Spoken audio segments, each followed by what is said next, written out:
हे परमपिता परमात्मा, हम स्वयं को क्षमा कर सकें, दूसरों को क्षमा कर सकें, अनंत धैर्य और शांति से जीवन का हर क्षण जी सकें, ऐसा आशीर्वाद हमें दीजिए।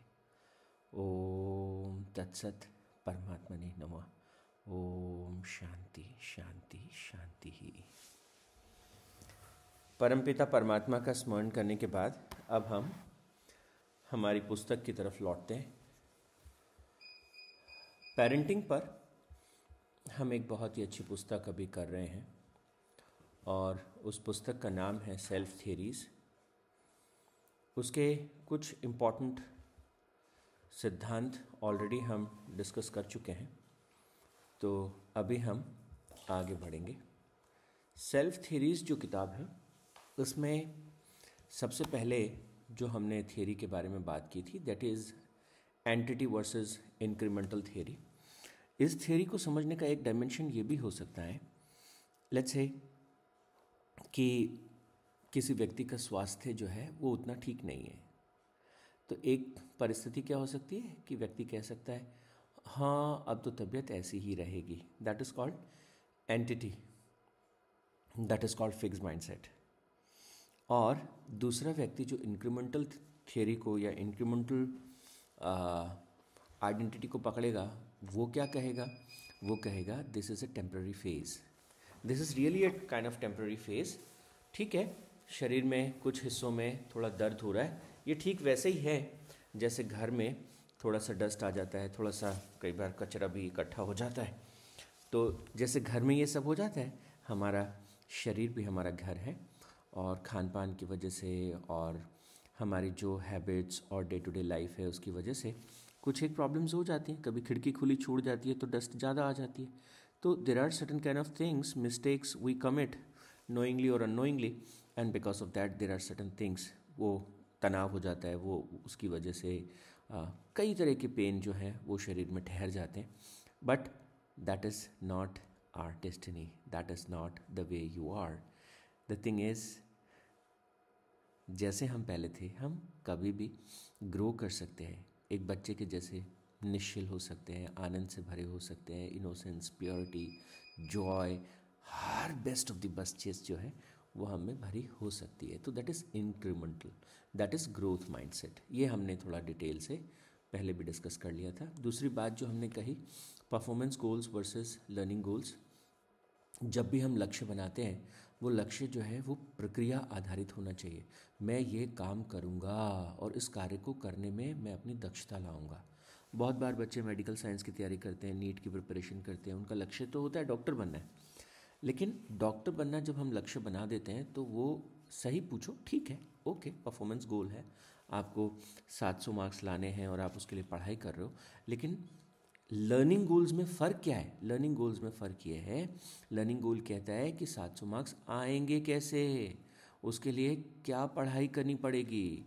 अभी मेरी नीट की परीक्षा के लिए 4 महीने का समय है, इन 4 महीनों में क्या पढ़ूंगा, कब पढ़ूंगा, कैसे पढ़ूंगा, क्या नोट्स बनाऊंगा, कैसे नोट्स बनाऊंगा, कितने बनाऊंगा, उन नोट्स का रिवीजन कैसे करूंगा, कब करूंगा, कहाँ करूंगा, और कर पाऊंगा या नहीं कर पाऊंगा, किस परिस्थिति में कर पाऊंगा। ये सारी चीज़ें जो हैं, these are called learning goals. Until and unless you don't have these process goals, that performance goal is of no use. तो ये बहुत ही बड़ा शिफ्ट है कि हमको लर्निंग गोल्स मतलब प्रोसेस पर फोकस करना चाहिए, और प्रोसेस को मास्टर करने पर हमको फोकस करना चाहिए। The more we focus on the mastery of the course, mastery of the syllabus, mastery of the topics and sub topics and content, that result will automatically come. तो ये बहुत ही बढ़िया था। Then attribution retraining, this concept was again beautiful one. Whatever happens in a life, like बहुत सफलता किसी व्यक्ति को मिली, देखो मुझे बहुत सफलता मिली, जैसे ही सफलता मिली व्यक्ति अहंकार से भर गया, तो क्या होगा? आसपास के लोग उससे कट जाएंगे। तो उस सफलता को आनंद से भरकर जो जो जिया जा सकता था, उसकी संभावना क्षीण हो जाएगी। जीवन का सच्चा आनंद अगर आप ढूंढने बैठेंगे और थोड़ा एक्सप्लोर करने बैठेंगे तो आप पाएंगे that the pure Joy lies around human beings. कौन लोग आपके आसपास हैं, वो कितने अच्छे हैं, उन लोगों के साथ आपकी बॉन्डिंग कितनी अच्छी है, आप उनके साथ कितना क्या शेयर कर पाते हैं. सो if you have right kind of people around you, your life will be blessing. And if not, sometimes, then can you just be like that? Can you transform yourself? तो can you set your self free. तो ये एक बहुत interesting है कि हम चीज़ों को कैसे परिभाषित करते हैं, कैसे हम उनको डिफाइन करते हैं. That plays very important role, very significant role. असफलता मिली, किस लिए असफलता मिली? मैं अरे नहीं, मेरे बस की नहीं है. तो जब मेरे बस की नहीं है तो फिर आगे के लिए सारे दरवाजे बंद कर दिए. असफलता मुझे मिली क्योंकि मेरे प्रयास में कमी थी, मेरी रणनीति ठीक नहीं थी, मेरा परिश्रम जो है वो कम रहा होगा, समय प्रबंधन ठीक नहीं था. तो there may be some kind of reasons behind that, और वो जो कारण थे उनको हटा के मुझे फिर से एफर्ट डालना है. तो सफलता जो है वो कोई मंजिल नहीं है, वो एक यात्रा है, एक प्रोसेस है. इसी तरह से असफलता भी कोई मंजिल नहीं है, वो भी एक प्रोसेस है, एक पड़ाव है. दोनों में से जो भी पड़ाव हमको मिलता है, उस पड़ाव पर हम क्या करते हैं? हम अपने आप को अहंकार से भर लेते हैं या हम अपने आप को जो है डिप्रेशन से भर लेते हैं. दोनों ही परिस्थितियां हमारे लिए घातक हैं.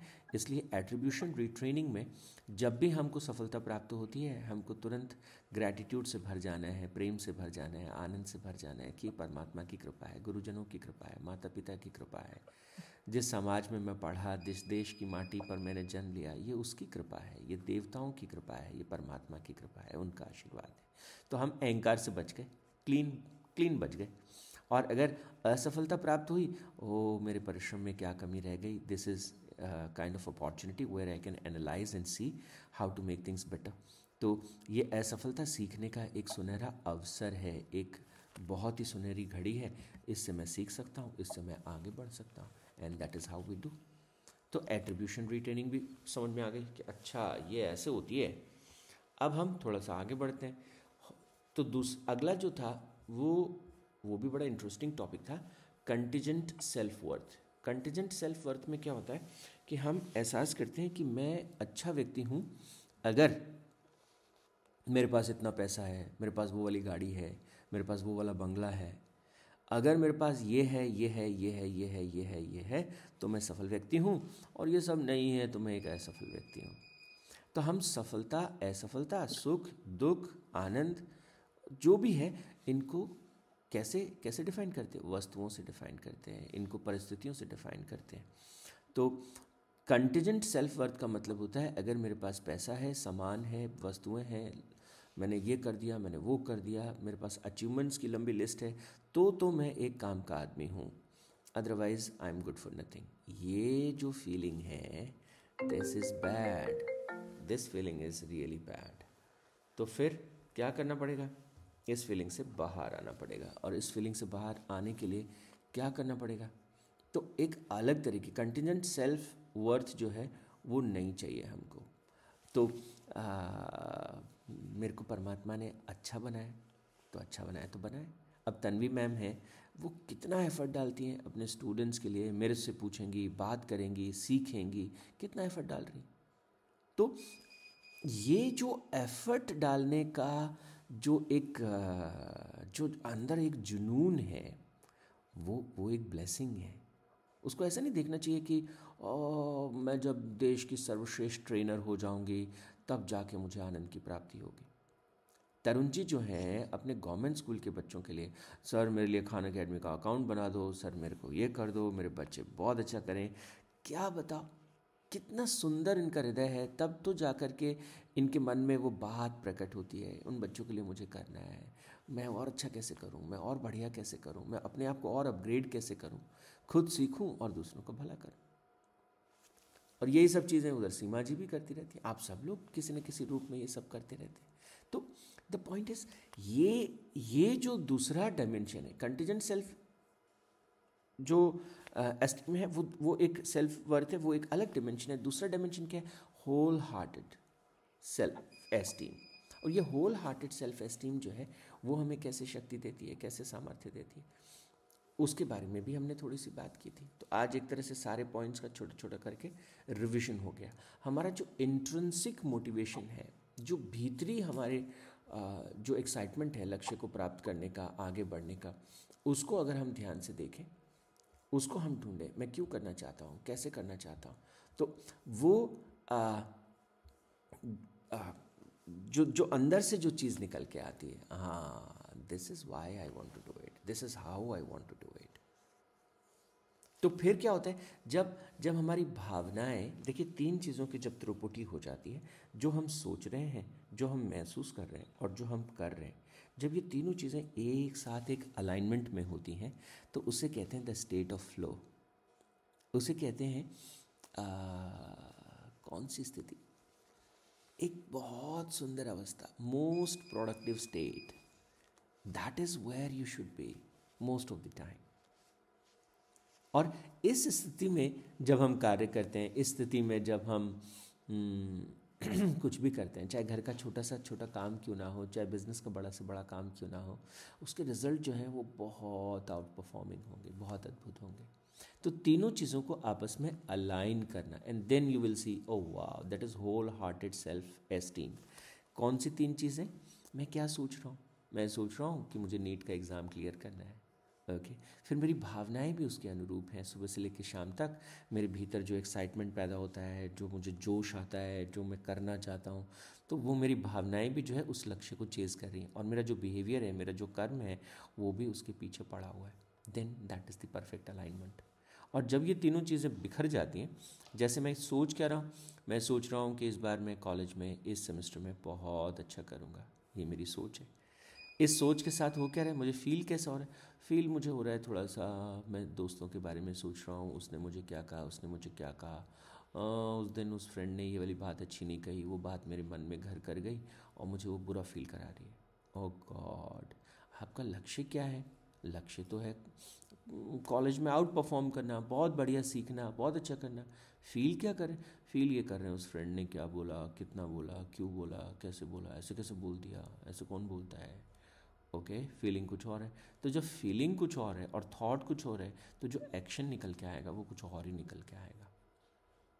फिर हम कुछ काम करेंगे तो उसमें मन नहीं लगेगा, थोड़ा कैसे जैसे करके, तो फिर कॉलेज की पढ़ाई थोड़ी सी एक अजीब सी हो जाएगी, असाइनमेंट्स थोड़े अजीब हो जाएंगे, काम कर पाएंगे, प्रेशर में करेंगे, नहीं करेंगे, and then you know slowly and gradually complications will come up. तो ये होल हार्टेड सेल्फ एस्टीम को मैंने एक बहुत ही अलग तरीके से आपके सामने रखा।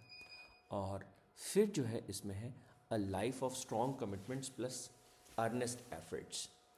स्ट्रॉन्ग कमिटमेंट्स, ये बड़ी इंपॉर्टेंट बात है।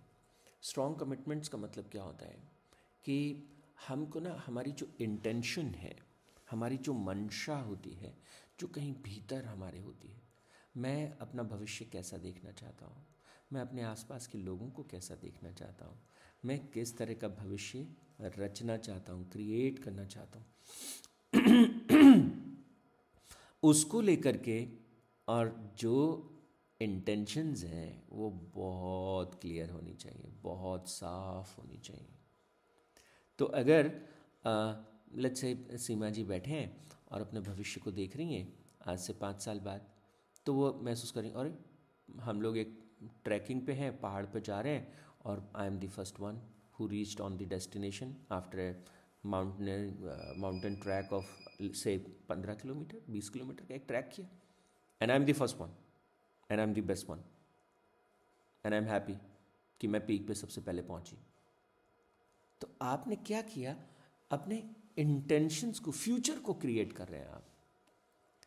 तो जो इंटेंशंस का जो अलाइनमेंट है, this is not one time game, this is not that if you'll से कि मुझे ऐसा करना है, मुझे इतनी फिजिकल स्ट्रेंथ इकट्ठी करनी है। तो इतनी फिजिकल स्ट्रेंथ जो है वो, ये जो कमिटमेंट है आपका, चाहे वो फिजिकल स्ट्रेंथ का कमिटमेंट है, चाहे आपके बच्चे जो हैं उनके लिए आपका कोई कमिटमेंट है, तो आप चाहते हैं कि वो आउटशाइन करें लाइफ में, बहुत बढ़िया पढ़ें, चाहे आपके स्टूडेंट्स के लिए आपका कमिटमेंट है, whatever your commitment is, you need to remind yourself that stuff again and again and again and again and again. तब जाके जो आपका कमिटमेंट है, जो आप चाहते हैं, जो आपके डीप इंटेंशंस हैं, उनको बार बार जब हम अपने भीतर याद करते हैं, ज़्यादा नहीं, कोई भी टाइम सेट कर लीजिए कि मुझे इनको याद रखना है, बार बार मुझे इनको याद रखना है। उठने के तुरंत बाद मुझे अपनी गोल शीट के ऊपर ध्यान देना है, सोने से ठीक पहले मुझे अपनी उसके ऊपर ध्यान देना है, दोपहर को अगर मैं छोटी नैप लेता हूँ तो एक बार क्विकली मुझे देख लेना है, या उठते ही मुझे देख लेना है। दिन में अगर आपको आदत है चाय पीने की या कॉफ़ी पीने की, तो आप सोचो कॉफ़ी के जस्ट बाद मैं अपने गोल्स पे फोकस करूँगा, मैं अपने आप को याद दिलाऊंगा what are the great things I am going to achieve today, what are the great things I am going to achieve this week, this month, this year. तो अगर हम अपनी इंटेंशंस को अलाइन कर सकें और बार बार एक स्ट्रॉन्ग कमिटमेंट ले सकें, yes I am going to do it today, yes I am going to do this week, I am going to achieve this year. So once we align ourselves in this way, we really can create great magic. So this was the book Self Theories, और इस किताब में हमने कई कमाल के concepts के बारे में बात की. अगर आपके मन में कुछ प्रश्न हैं तो कल के सत्र में हम प्रश्नों पर बात करेंगे. आज के इस पहले सत्र में सेल्फ थियरी जो हमने बुक कवर की, उसको मैंने थोड़ा सा आपके लिए रिवाइज़ कर दिया. सारे पॉइंट्स को हमने एक एक करके पूरा डिस्कस कर लिया. कैरोल डवेक की एक किताब थी, the self theories, their role in motivation, personality and development psychology. तो ये बड़ी अच्छी सी किताब, मुझे तो ठीक लगती है, अच्छी लगती है, आपको भी अच्छी लगी होगी. That's all for the day. Thank you so much. ओम तत्सत. परमात्मने नमः. ओम शांति शांति शांति ही.